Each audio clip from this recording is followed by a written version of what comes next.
तो लिखा है कि मैं अभी सीख रहा हूँ। मैं सीख रहा हूँ लोगों से उनके बारे में बात करना।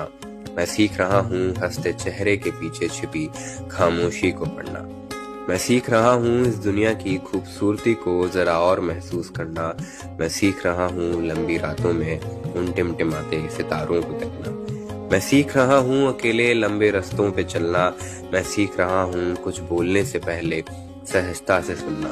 मैं सीख रहा हूँ बड़े सपनों को देखना।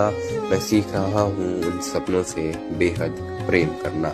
मैं सीख रहा हूँ कविताएं लिखना। मैं सीख रहा हूँ घंटों बैठ के किसी किताब को पढ़ना। मैं सीख रहा हूँ गलतियां करना। मैं सीख रहा हूँ उन गलतियों से सीख लेना। तो अगर कुछ गलती जो मुझसे हो जाए तुम माफ जरा मुझे कर देना। साथ तुम्हारा देकर तुम इस लंबे सफर में चल देना, क्योंकि मैं अभी सीख रहा हूँ।